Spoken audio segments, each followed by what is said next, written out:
Moving further, I would now like to invite the next expert panel to share their views on the topic Telecom subscription frauds, global policy trends, challenges and risks. The panel aims to discuss the different factors resulting in subscription frauds, challenges faced by the law enforcement agencies and telecom service providers. The panel also aims to propose a framework for verification of proof of identity to curtail the telecom subscription frauds. I would now like to invite the panelists on stage, please. Dr. Shruti Mantri, Associate Director, ISP Institute of Data Science. Dr. Archana Gulati, former Director, Government Affairs and Public Policy, Google. Mr. Kanishk Gaur, Founder and CEO, India Future Foundation. Mr. Piyush, Cyber Security Leader, Indian Navy. Ms. Shikha Goyal, Director, Anti-Corruption Bureau, Telangana.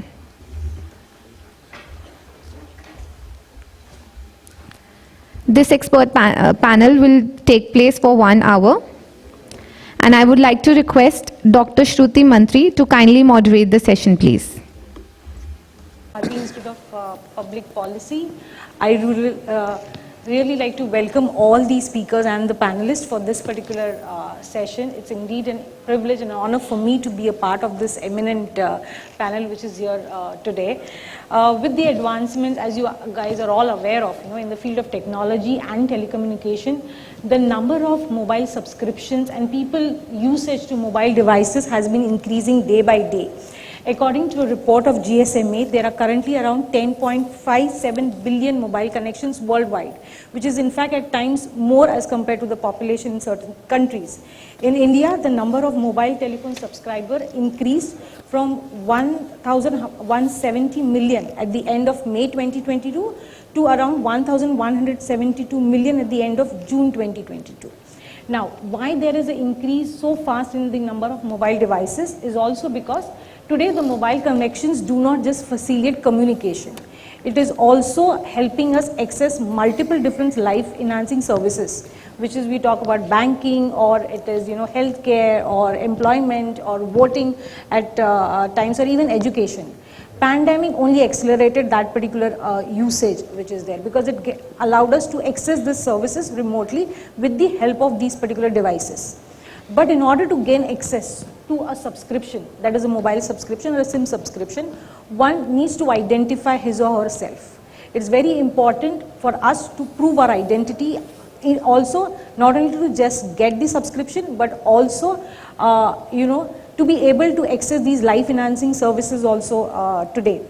And the mobile operators in fact need to capture and verify the customer identification credentials and personal information in order to activate our SIM cards or the mobile connections which is there. And this is not just in India. Across 160 countries in the world, in fact, SIM registration is in fact mandatory today, both for prepaid as well as postpaid, though prepaid in fact is one of the more preferred option which is there. Now, the reason why this is being done, one is in order to curtail the increase in the cyber attacks which are happening. And in most of the cyber attacks, mobile devices has been widely used. In the first half of 2021, ransomware attacks in the banking sector increased by 1,318%. And in most of these financial frauds which were happened, a fraudulent SIM card was acting as a base where the attackers were basically using a fraudulent SIM card to hide their identity and to prevent them from being identified. Fraud is a serious concern today, not just for us as an individual, but even for the law enforcement agencies, the Department of Telecommunication, and also for the government which is there. Because with the increase in the facilities, the attackers are also exploiting the vulnerabilities which are there in these particular system.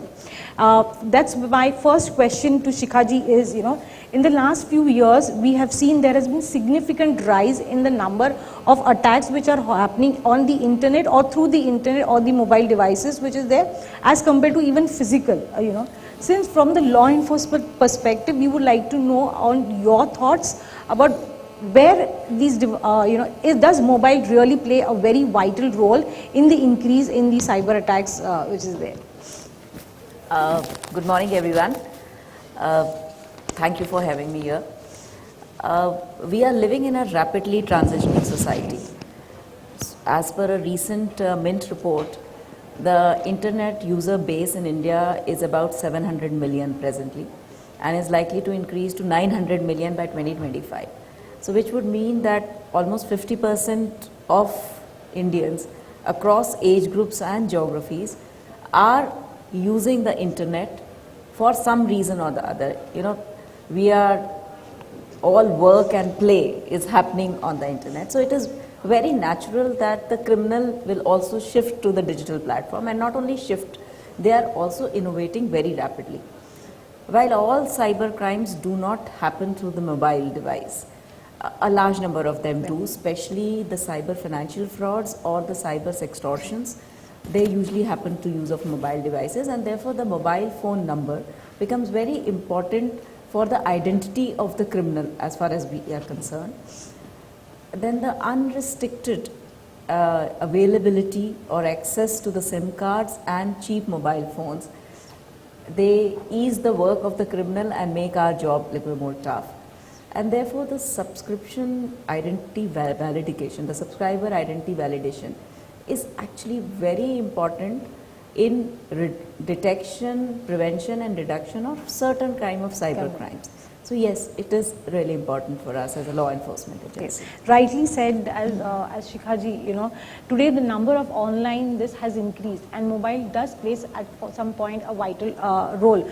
Archana ji, you also have come from a telecommunication background. You have worked in this particular sector, and primarily today it's not just the banking frauds, but also a lot of nuisance happens in terms of frauds which are created by spam calls and the messages that we keep on getting every day. Given your specialization in this particular area, could you elaborate and add to what Shikhaji said more on the nature of this particular problem? Because people may not even know that the calls that we get every day from multiple different agencies in fact is actually a spam call. Yeah, so let me second what Shikha said. First of all, the mobile in India is a lifeline, and that became even more so with the pandemic. So the pandemic here saw a tremendous increase in people coming online, using mobile connectivity. Even little children had to actually study using a mobile phone in India. Now, as she said, as the number of people increased, the frauds shifted from the offline medium to the online medium. And one of the major ways in which this happened is through what we call unsolicited commercial communications in telecom jargon, which is essentially calls and messages which a subscriber receives without their consent. And a large part of these are a source of great agony. They can harass, they can cause huge financial frauds. What lends itself so well in the case of a mobile phone or telecommunications to frauds is the fact that we are a country which is essentially dependent on mobile phones. B, we carry our phone everywhere. Our entire life is inside that phone. I don't know how many of you are aware, but the statistics say that we look at our phones on an average about 60 times a day. And the time spent on apps in India increased by 80% during the pandemic. So this is the extent. And now what happens is with a phone, unlike an email, you're constantly, immediately available. The minute you receive a call, you're likely to pick it up. Even with the email or a message, you're likely to look at it because that phone is everywhere you are. And that's what makes it much easier for the spammer or the fraudster to reach you, making it such a huge problem for both the subscriber, whose privacy is being invaded, who's being subject, who's so vulnerable to these kind of frauds, and it becomes a major problem for the regulator too. Yeah, as rightly said by her, today it's not just mobile or not just spam calls over phones that we get. Piyush, you are a cybersecurity expert, and today this has also been extended even to a subscription industry, because subscription itself has become an industry today where people subscribe to so many different particular platforms and services, in fact, which are there, and there are incidences where the attackers are basically abusing it, reselling a lot of schemes, and these kind of cases also happen. What do you think are the risk and challenges? Why? What are these vulnerabilities which are being exploited by these attackers? Very good morning to all of you. Thanks ISP for having me here. To answer your question, first we need to understand what is cybercrime and how big is cybercrime. Of all the crimes, everyone in this audience will agree with me. They know some family member, relative, or a friend who's encountered, who's been a victim of cybercrime. It's that pervasive in our environment. Going by the numbers, cybercrime in 2021, if it was an economy, it was as big as $6 trillion. That is, according to Cybersecurity Ventures, a consultancy firm, which pegged the damages caused due to cybercrime at $6 trillion. And just for information of audience, India's GDP today is 3 trillion. And this is bound to increase as per them to around 10 trillion in 2025. Compare that with the revenues of Amazon and Apples of the world. So cybercrime is a huge business. And this has prompted organized crime from, say, narcotics, gambling, to move into cybercrime. So we are not against some illiterate in Jamtara who's sending us phishing mails. It's a complete criminal syndicate. So given these challenges, the risks, the technologies have to evolve, and there are technologies available from both sides. From the service provider side, say from mobile network operators, there are fraud analytics tools which have evolved. But again, these are with their own challenges and their constraints. The challenges, if you can see, is like when you run a fraud analytics tool, you have to see the volume of data. As Dr. Shruti mentioned, there are roughly around 1180 million mobile phones in the country. And if I run usage data of customers and analytics on them to detect frauds, you can imagine the time taken to identify that. And these numbers are circulated very fast, rapidly. The second is again challenges with data privacy. So for how long can I keep the usage data with us to run our fraud analytics over it and identify fraud behavior of customers? The third aspect is of security of data. When telecom service providers or mobile network operators store the data, how do they store it? And can it be controlled? Is it in law, accordance with the constitution or the existing regulations of the country? So these are factors which have to be kept when you're looking at telecom subscription frauds. Thanks, Piyush. Kanish, would you like to please add to what you said? Yes, thank you for having me here. As founder of India Future Foundation, a lot of my work involves fighting cybercrime, and there are new paradigms of cybercrime which is evolving, which is not happening within India but coming from outside India. The new trends that I'm seeing is that there is a lot of crypto-related frauds. People are getting messages on messaging platforms to subscribe for crypto, and these messages are not originating from India but from countries in Southeast Asia. And these are organized syndicates which are operating. We recently saw that certain IT professionals were kidnapped and they were taken to Thailand and they were forced into cybercrime. That's one. The other trend that we are seeing is that impersonation is happening on messaging platforms, and a lot of these scams are originating from Nigeria. And these have not just impacted the common man, but have impacted our legislators, our members of parliament, even the speaker of Lok Sabha got impacted, ministers. So this is not just a problem for common man, but it's a national security risk today that we are seeing. Certain other aspects which we are seeing is that today a lot of crime is happening with respect to sextortion. You will get calls on WhatsApp or on Signal or Telegram, and these will be video calls. And if you decide to answer those calls, they will fake the image and then try and extort money from you, saying that we will make this image public. The biggest issue that law enforcement agencies face today is that they have to work between states. So by the time a particular state police reaches another state, these criminal syndicates have already left. So for preventing such fraud, it's important that these SIM cards which are issued, and you have to get a CAF form signed when you have to issue these SIM cards, that verification process has to be streamlined by telecom operators. Secondly, the number of frauds which are happening, banning those numbers, not just messaging platforms, but telecom service providers have to play an immense role. I understand that Department of Telecom is setting up a digital intelligence unit to track a lot of these cybercrime. Now those kind of models have to be speed tracked, because the way this crime is increasing, it is going to impact not just a common man, it is going to impact the Indian economy. Cybercrime is going to be one of the key, differentiators which is going to allow frauds to happen. And it is also a national security risk because we've seen that a lot of loan apps are there on Android Play Store. I don't want to take name of, but that's another risk because today people are calling out and asking you to download an app and you don't know that app is actually being used to monitor you or take away your data or take remote control of your devices. That's there. So now some of these apps have to be removed. So as a country in India, we have to ensure that you have a clean slate policy or a security policy where you can ban these apps or these apps can be taken down. That's one of the biggest risks which I see law enforcement agencies face today. Very rightly said, Kanishk, that not just in India, but this crimes are happening from across different geographical locations, and people not only in India but across the world are also being, in fact, the target of those.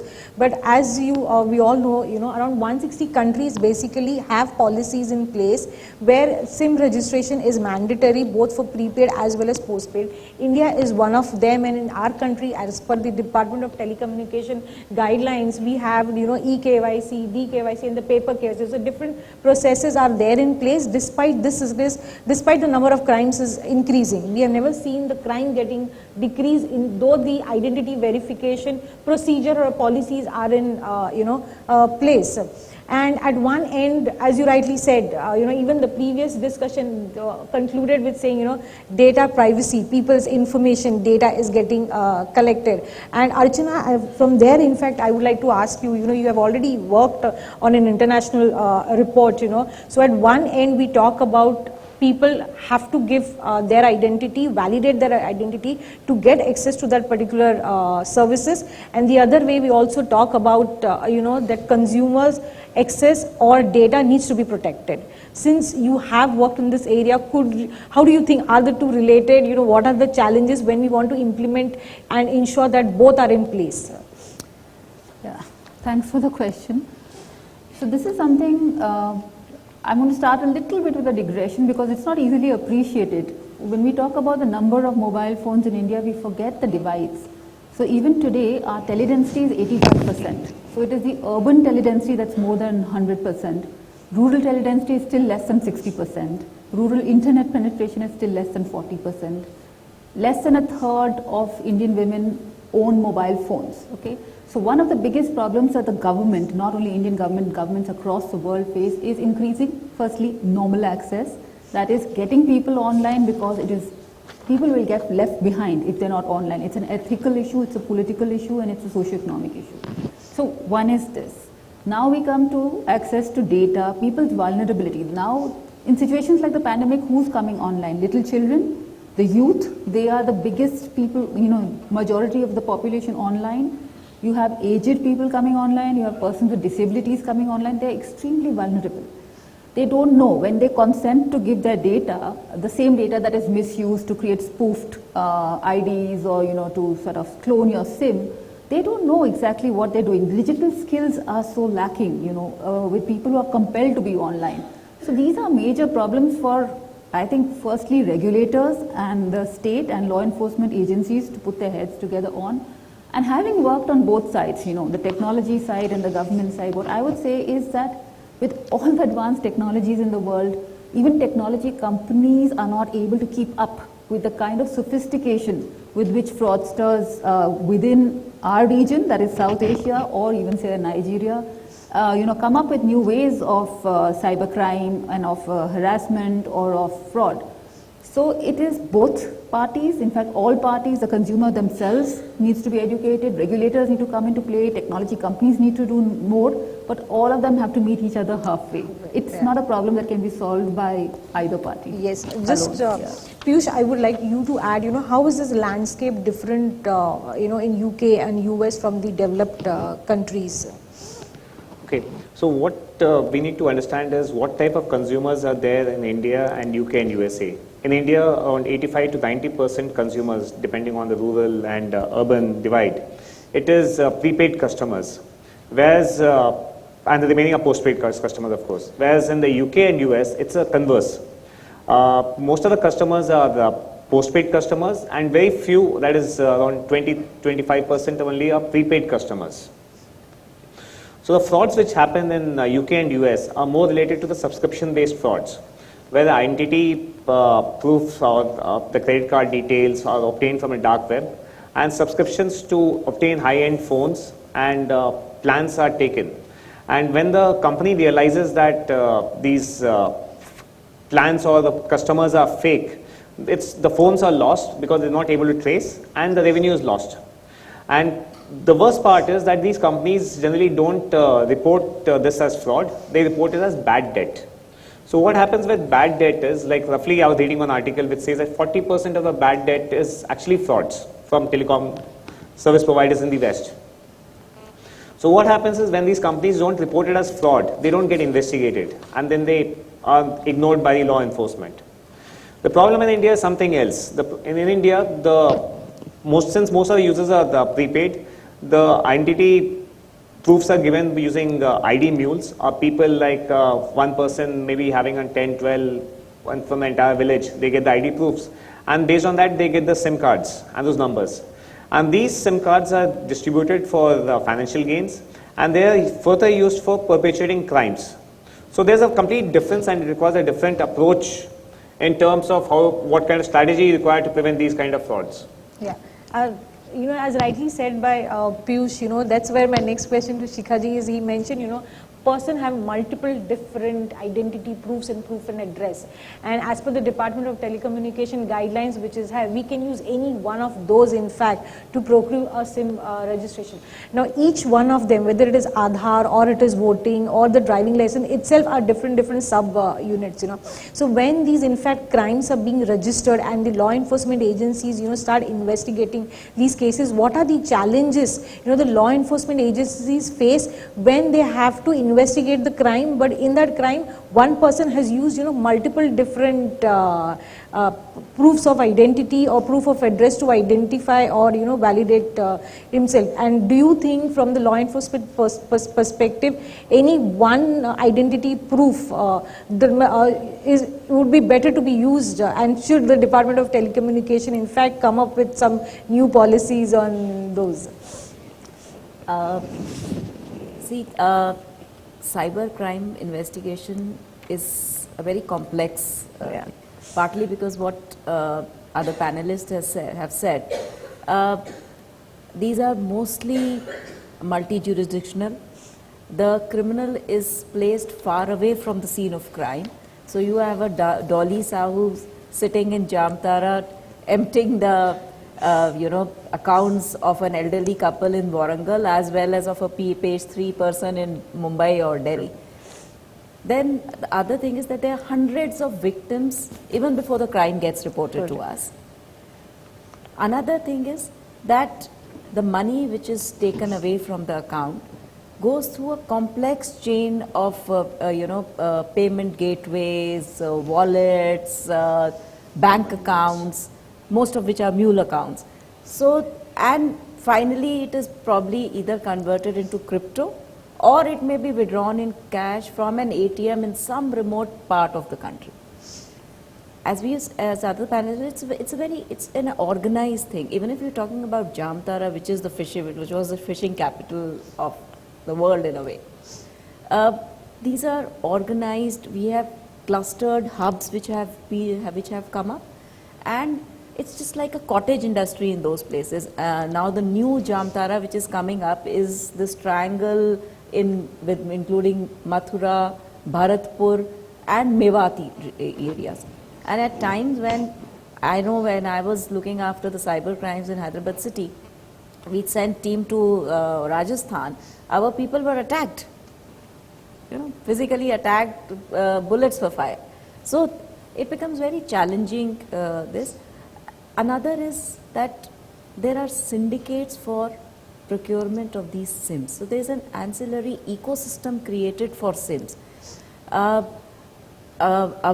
study or our investigations have shown that at present, the syndicates are working mainly in the tribal areas of Orissa, Assam, Arunachal Pradesh, parts of West Bengal, where they are getting hundreds and thousands of SIMs, mule SIMs, like on basis people sell their identity for a couple of hundreds, you know. And then these SIM mules are then sold to the fraudsters and which are then used.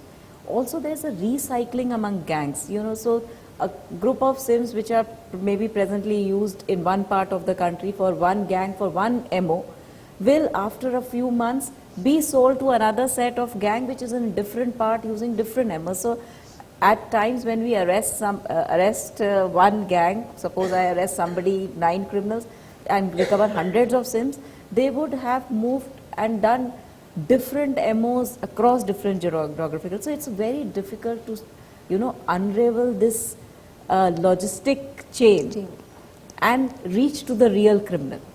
And then when you talk about multiple IDs, I would say that, you know, Aadhaar definitely is one of the strongest identification in the world, if you system which is available. And but in a country which is as vast and as diverse as ours, one size fit alls may not be implementable, you know. So even the Supreme Court has expressed its reservations of only using Aadhaar as a source of identification, except unless it is for getting some state subsidy. So we have to look at our reality also when we talk about a single. But yes, we know that now we are moving towards where the different POIDs may get linked to a single Aadhaar database, and we may get access to that. But we have to live with it, with this dichotomy. So it does cause delay as an investigating agency if I have to get information from different sources or departments, because the response varies. Right. But yes. Yes, absolutely. I concur with her. Piyush, in fact, both Piyush and Kanishk, you know, what Shikhaji in fact said right now, it's a complete logistic and, you know, a supply chain for the telecom industry as well, you know, where, because in order for me to get a SIM card or any common man, you know, they have multiple different retailers. The retailers have different multiple POS agents, and in fact that is a POS agent who collects our particular data and then tries to validate it. So it's a complete logistic and a supply chain industry, you know, within the telecom sector, which is there. And Kanish, I would like you to go first and tell us where are these different gaps, because it's a complete ecosystem there. So can you share your inputs on, you know, what are the different gaps in this complete ecosystem which are exploited by these attackers? Because as you said, it's not only in India, it's across the world, people are attacking us today. So first, I think the biggest issue is people willing to sell their identity, as Shikhaji has pointed out, for a few hundred rupees. And these Aadhaar cards are collected, and then these gangs buy these SIMs. So the first mile where these SIM cards are sold, the process of verification, the CAF process, has to be streamlined. That when somebody is trying to put in a SIM, how do you do the KYC of that person has to be streamlined in India much better. If it is, that person is not able to digitally link his KYC, then the card should not work. The second part is that people who are going out and selling these SIM cards, there has to be a mechanism for doing fraud verification or analytics to identify where these SIM cards have been sold. And if a large number of SIM cards have been sold by a particular person, there has to be an auditing mechanism within the telecom service provider's setup, and this has to be called out. Again, from DOT perspective, I think there has to be more of penalties and fines with respect to frauds. I don't see much of fines. Fines are with respect to national security or if a cyber attack happens, but what about frauds? There are no fines. We are talking about data protection, we are talking about 250 crores of fine, but for telecom frauds which are impacting common man, there is no, there is no baseline. So that has to be streamlined. The third element which is more important is a public-private partnership and a central law enforcement agency to be given the authority to track cybercrime. It's always becomes a fight between states, Telangana versus another state, Haryana, and bullets get fired. I have worked with law enforcement agencies and they have been shot. They are afraid to enter villages because they know they will be shot. So there has to be a central agency who has to be given a mandate. And this is something which we can learn from the West. In countries like UK, US, there are central agencies which can look at some of these frauds. So, you've got bodies like Central Bureau of Investigation, NIA. Why don't you give them a mandate to look at crime which is impacting national security or consumers at a larger level? So those are some of the things which are much necessary. And again, the digital intelligence unit which DOT is setting up, if that can be done more in partnership with the telecom service providers, then I think a lot of fraud related data can be shared, and there could be mandates given to remove or block numbers from which crime is happening through syndicates. Yeah. As you rightly said, Kanish, there are fines, but despite the telecom service providers being fined, still the number of fraudulent SIM cards for even those certain telecom service providers, not take their names, has not reduced. Why is this? I would like all the panelists to add their views to this. See, the telecom industry is already under a lot of bad debt, right? For them, sales revenue is the top priority. So one, you want to control the frauds. At the same time, you are trying to increase their revenue so that they sustain and then buy new spectrum, 5G. For them to have their valuations, investments, sales is primary. So anyone who is out there selling out, SIM cards, in various circles, for them the first priority is how many SIM cards have I sold. It's not how many somebody is using for frauds. So if that mandate is also including if you have sold certain SIM cards which come out to be used for fraudulent activities, then your performances will get impacted. That ecosystem is not defined as far if you look at in India. So it's easier to buy a Vodafone SIM because Vodafone wants to do more sales. Even if their circles are choked at certain places, but other places in rural areas, they just want sales to happen. So that's the irony, actually. Shikaji, would you like to add on this? See, one important point to note is that the TSPs never sell the SIM directly. So it is sold by some end, at some end point, which in India often happens to be a Kirana store or a Xerox center. And the liability of identifying the POIDs is on that person. So, and this is that reseller thing which is not very properly well defined as per, as is, and therefore the TSPs are not liable in a way for that thing. So that is the major problem which is existing right now. So I do hope that the new telecom bill which comes out irons out these things, and we have a more robust system of subscriber verification, as well as a more making the TSPs a little more legally binding on them to do that. So that I think is the major thing. Piyush, would you like to add your views on this? Yes. So I'll answer the second part of the question first. Telecom service providers are okay to pay the fine because that's a cost of doing business. So it is like provisioning for fraud or fines. So if they invest in fraud detection technology or something, it may cost more. So it's cheaper to pay the fine and get away with it, unless the regulatory mechanisms are in place that they'll not be permitted to do business or the license will be revoked. So I think the rules need to be changed for it. Okay. Coming to the point of how can we make this process more better, a national identity system is the requirement of day, and we have seen the benefits in terms of DBT, direct benefit transfer and all that, and in which the India stack has got a lot of acclaim. Supreme Court in its own wisdom had struck down usage of Aadhaar in 2019 for mobile eKYC purposes, and maybe it may be right. But today when we are looking at delivery of so many digital services to every citizen, not only the fringe society, a lot of things are revolving around a mobile number. I think it's high time that we have a national identity system.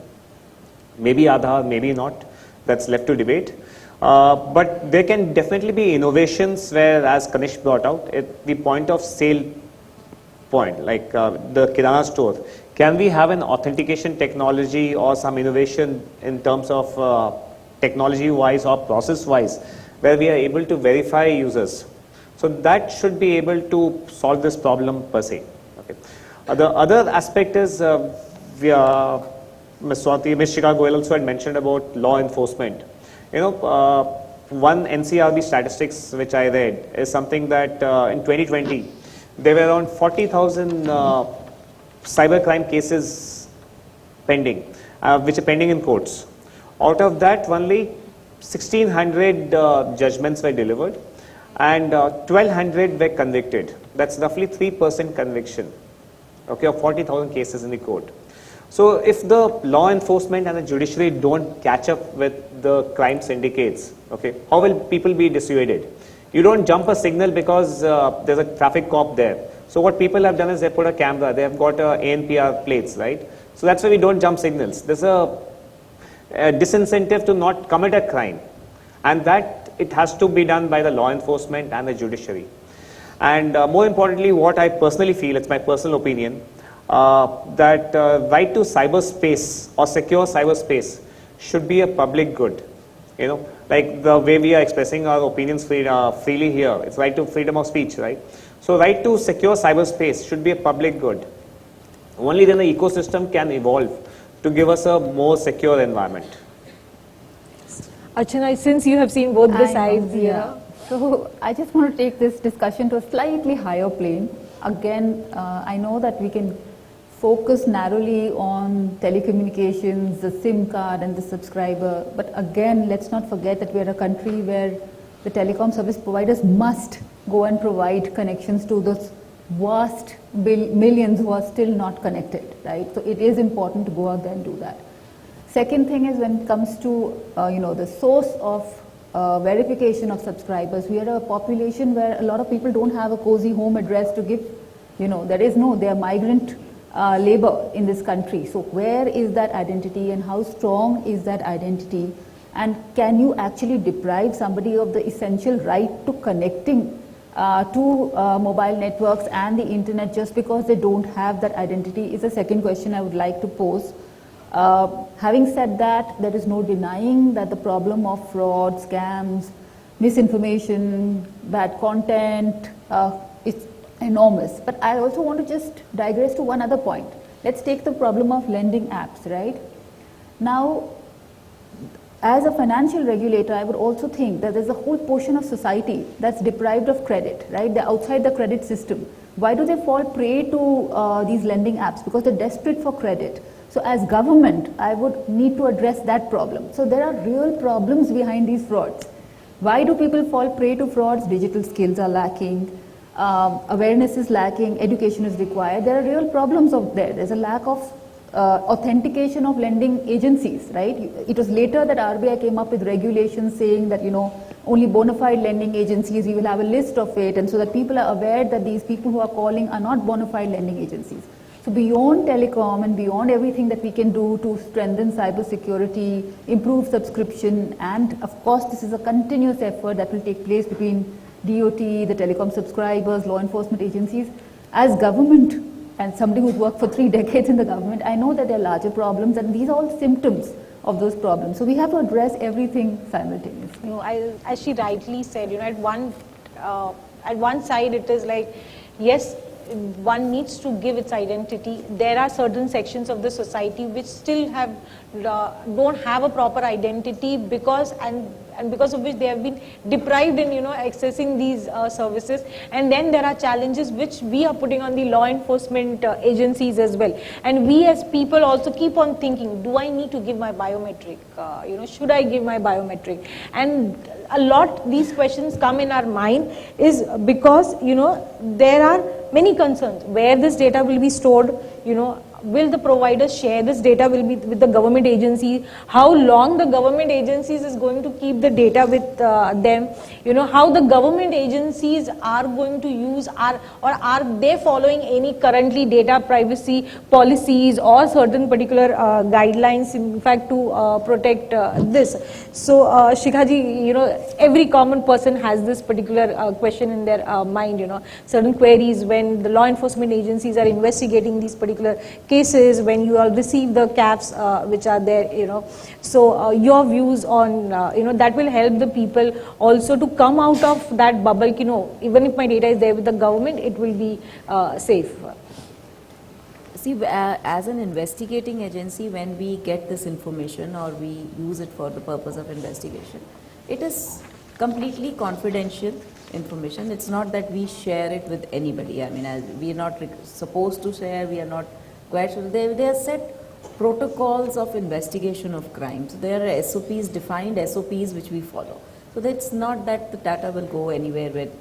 So that is, I mean, something which one need not worry if it is coming to an investigating agency. But the issue is that whether it is really only the investigating agency which has this data, it is available across. I mean, you can go to a Xerox center and you can get details of thousands of subscribers from a center who have in any part of the country. So it is a much larger issue as such. Yes. Kanish, would you like to please add on this? See, certain aspects which are necessary is that how do you educate the people who are there at the POS, at the Kirana stores particularly. I don't think so. A lot of awareness programs are done in terms of how they should sell the SIMs, whom they should sell, and also you need to have people who have done some amount of verification, be involved, right? It's just like you can go to a pawn shop and buy a SIM. It's that simple. That person is not educated. If he has to get a form filled, he has to get it signed. So that aspect plays a very, very important role. The other part is digital literacy. As a country, we are digitally illiterate, I will call. We get access to some of these apps, but we are never taught in our education system on how to safeguard ourselves. Whether it is about safeguarding ourselves from cybercrime, bullying, harassment, that is not there as a practice. So if you've got a kid who is going to school, he's not taught that could be a cyber criminal who could be asking him to download an app in his father's phone, and his father would be somebody of great importance, and ultimately that will lead to compromise of identity of his father or even a national security risk. And these are the kind of methods which are used today. There are games which are created on Play Stores, and then these kids are told that, okay, why don't you go and install this app in your parents' phone, and we will give you reward points, right? Those are things which are used. So social engineering of kids, social engineering of elderly. We have seen the new crime, which is that your electricity will be cut out in next 24 hours. And majority of the people who got impacted were elderly. I got a case where somebody was sitting in Dubai and he was constantly getting calls on WhatsApp that his electricity will be disconnected. And he ended up sharing all of those information and lost 50,000 rupees. And then he never knew where he needs to report this. There's this helpline of National Cybercrime Portal, GOV, call that number. How many times will you be able to reach out to that number? People don't know how to reach out to law enforcement agencies as well. And that has to be done in a more of a train-the-trainer program where educational institutions have to be involved. Parents, teachers, they have to be part of the value chain so that they can reach out to the law enforcement. That will make life much more simpler, at least. No, I agree absolutely with you. I am going to come on the training and the educating part. But as you mentioned, it's an international, it is people sitting in Dubai are getting calls. And that's where my next question to Archana is, what is the international approach in solving these spam call issues which are there? So, it's very interesting. We studied this for 4 years at the International Telecommunications Union. And of course, from developed to developing countries, there are a variety of approaches. For example, the USA has now almost, I think they've come up with a deadline. They have 2 standards called shaken and stir, which is basically using digital certificates where you will identify and connect the caller identification information with the number before you transfer the call to the called person, right? So there is a cost involved. Obviously, technologically, the telecom service providers did grumble that this imposing this standard on us involves a cost. But you look at the cost, the statistics say that 1 in 6 Americans has been subject to, fraud because of spoofing. $10 billion of losses because of fraud. So the government, and the other thing that happens is there's a lot of spoofing to health and emergency numbers. So people who actually need are not able to reach those services. So the government was convinced that no, something has to be done, so they came up. But that's a developed country. You can't take that example and apply it in a developing country. So you have do not call registries. You have India, which has a very sophisticated do not call registry, which is actually using blockchain now, but we still have the problem, right? Yeah. You have, so do not call registry, and this is the most important. Then you have more consultative mechanisms like Australia, Ofcom, Ireland. They follow a lot of collaboration between regulators, consumer agencies, telecom authorities, and players to really understand the problem and keep calibrating the approaches to the technological thing. But I think I have two answers. One is consumer education, and I think that is something that the government and regulators, different types of regulators, whether it's RBI, whether it's a health regulator, not just the telecom department and the IT department, all regulators, state authorities, educational institutions, this campaign of digital literacy has to go out. It cannot be left to private companies to do that. That's number one. The second thing is, I think the time has come where international agencies have to come up with some common standards, because a lot of this fraud takes place across borders. So there has been a consensus, very difficult to achieve in a UN type of a situation, where I think some minimum standards, some obligations have to be imposed across nations, because the problem is imported across borders. Yes, very rightly Just said. want to make one point. India recently signed the Counter Ransomware Act, where we had 37 countries.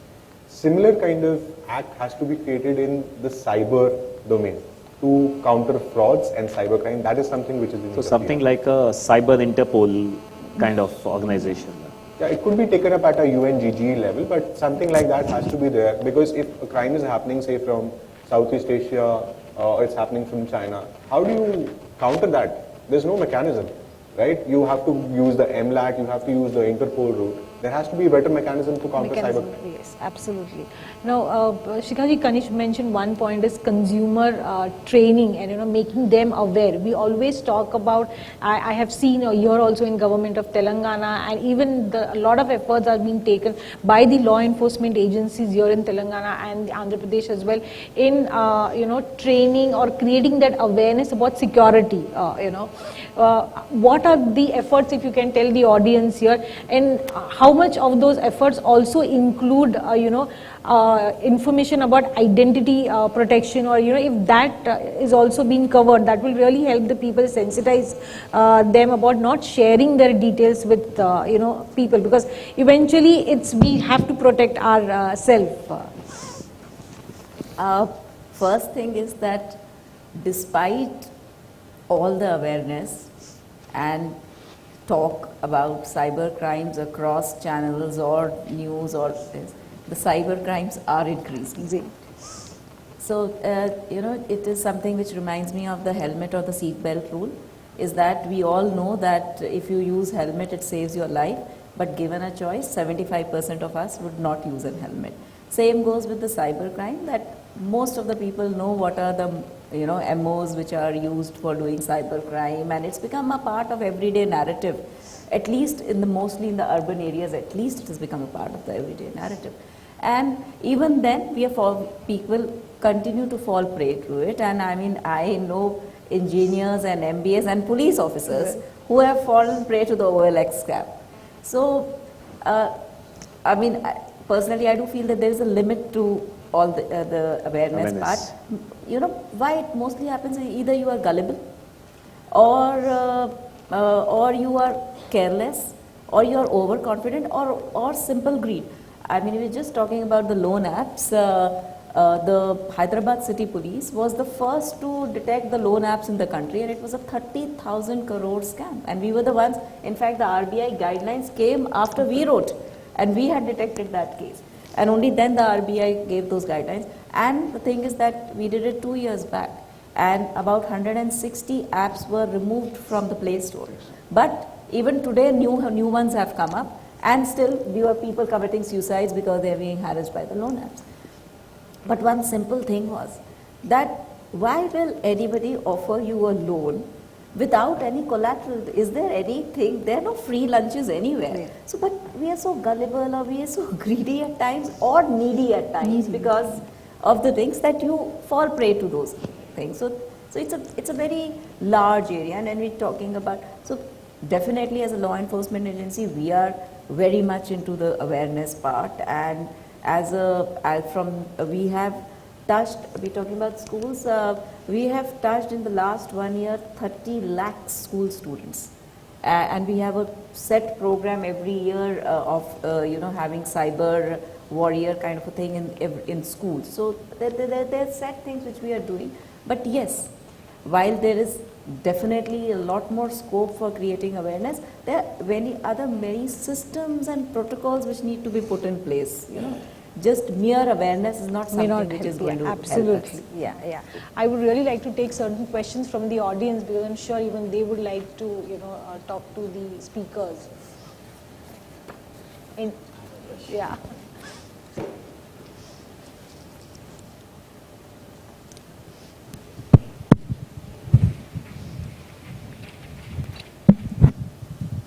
So wonderful panel, and it's very, I think I would say, it's the topic which is that is the need of the hour, and someone whose phone was hacked about a week before, I can totally relate to what has happened. I'll just narrate a small story, because because none of the what was discussed in terms of awareness. I have full awareness, and I was actually, there was a social media site where a chat pops up, and I want to close that, and it is not allowing me to close. The moment I tap it, it just, the entire, my entire phone was hacked, and I see a number of things happening. I immediately switched off the phone, but by the time I realized that my entire phone was compromised.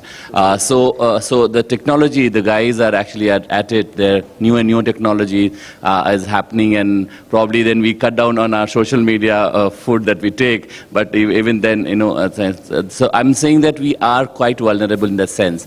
My question is to Shikha, and also there's two questions. One is to Shikha, and second is to the panelist. One is, as we see, definitely there is the entire machinery is what I would say is geared towards fishing out with people, the community at large, and sooner or later probably some of us will be in the trap, whatever they do. But what I see is that there is a lack of enforcement from the authorities, in the sense that and I have students who are IPS officers, so I called one of them. He said, "Sir, I think it'll take a lot of time for you to just change your phone. That will be best."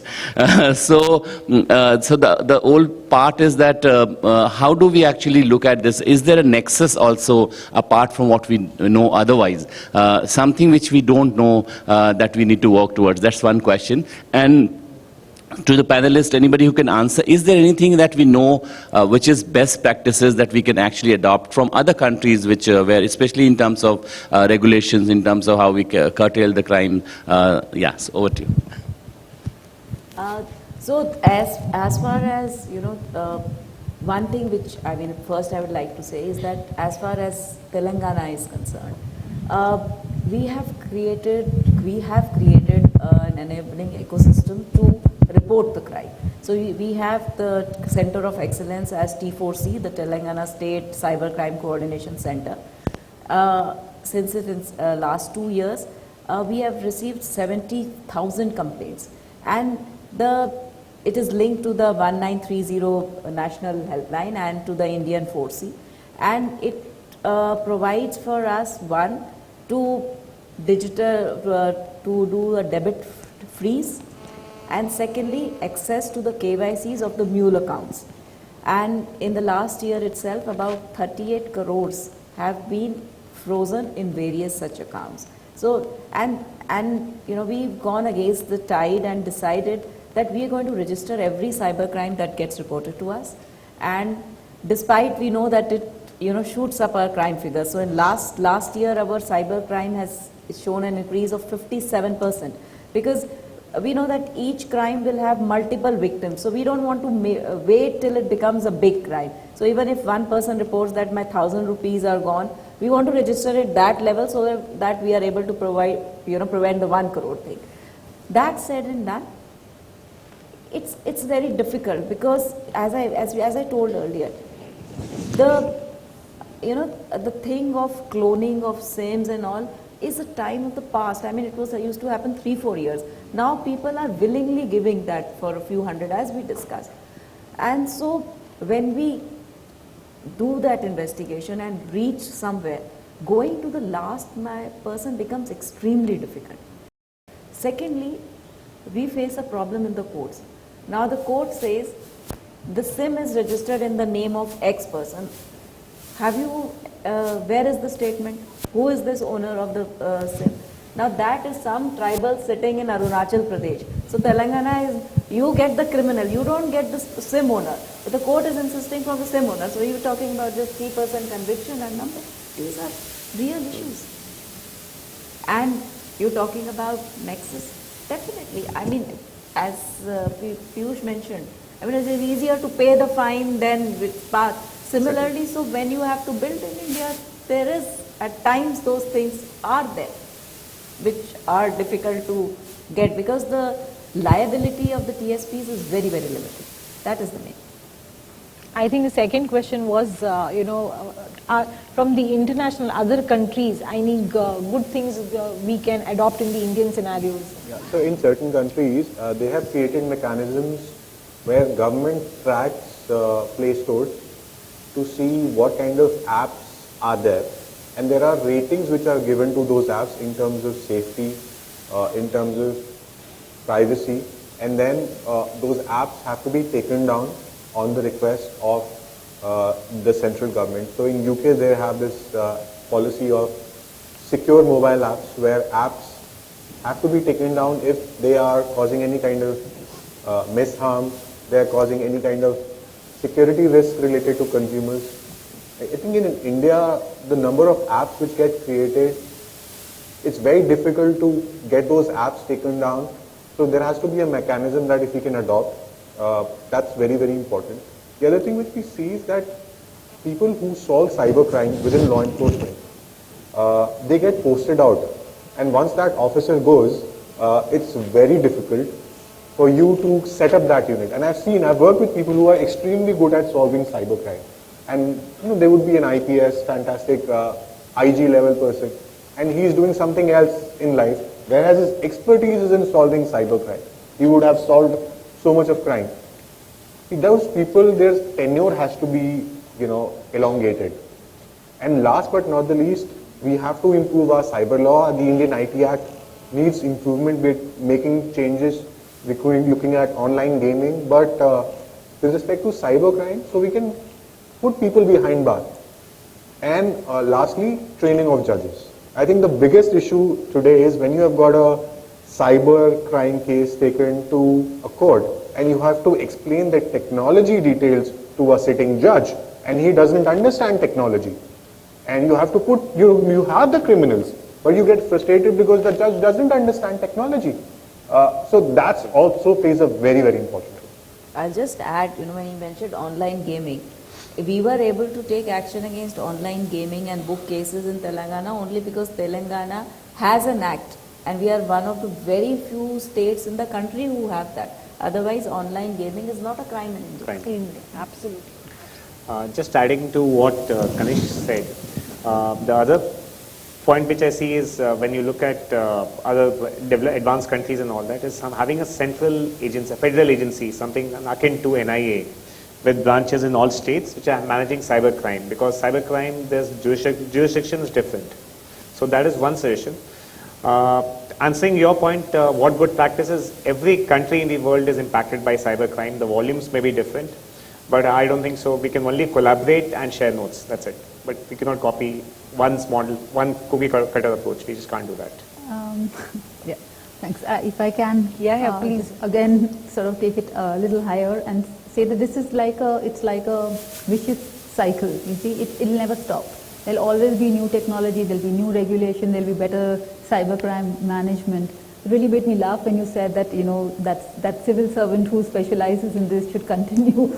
I'm sure you will agree with that, it doesn't happen in the civil services. You will keep moving, unfortunately. There are tenures, etc. So the thing is, these problems are far, far more complex than any easy answer, but all of us are right in our own ways.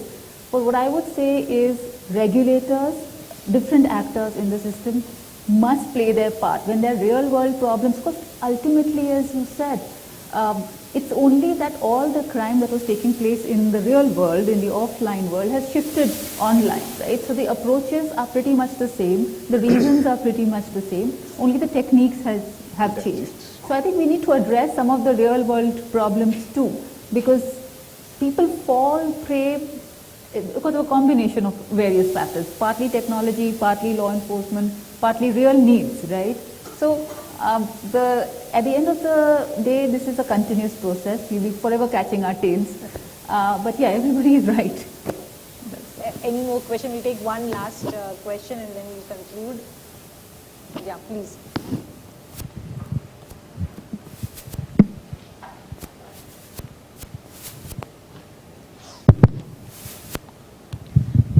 It was a very insightful discussion.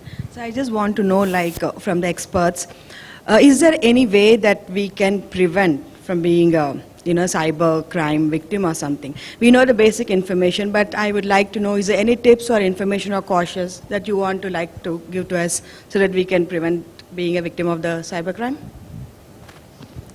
Who would like to go Yeah, first? I'll add basic tips. If you go to websites, there are websites which are insecure. So you can check those websites having HTTP. They are not HTTPS. So don't go to websites which are insecure. The other part, taking calls from unknown numbers, something which you can avoid.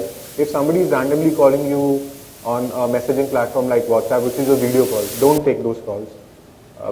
If you've got kids who are using your phone, check what kind of apps they have additionally installed on your phone.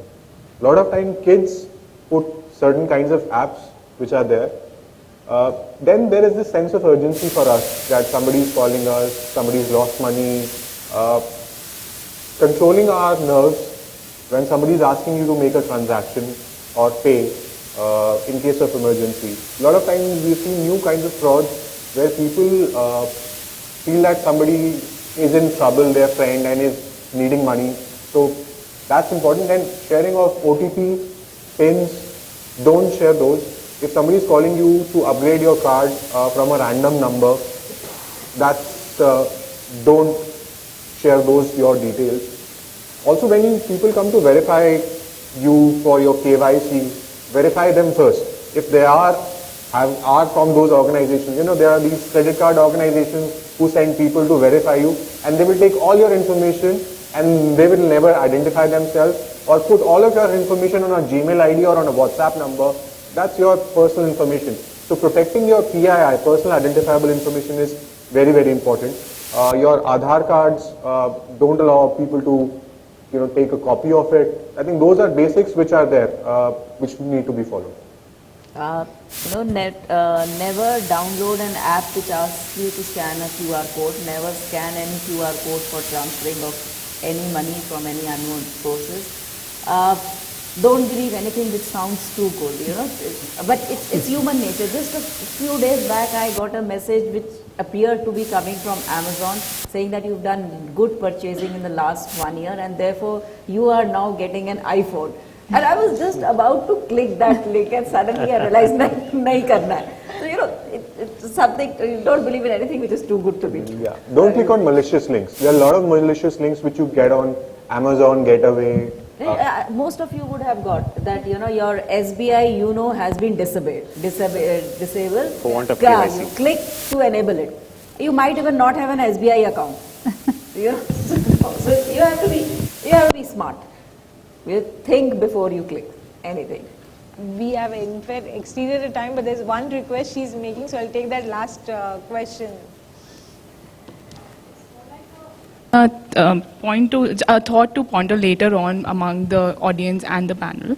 So there are states who are already working on the national identification numbers that Piyush was talking about, like Haryana and Karnataka. And I mean, I've been involved myself with Haryana's Parivar Pehchan Patra. There are n number of problems with that too. But I think we cannot wait for a national identification number to come in and then act on the thing. So like going with what Kanishk and Archana and Shikaji was talking about, social engineering and other things, I think everything needs to come together and then we can not wait for the other one to start. So it's just like coming together and solving it. It's the need of the hour. Yeah. Yes, one point here, I think right to know who's calling me. Now, I don't need to download a Truecaller app and tell me that this is a fake number, this is a, coming from Spammer. some other.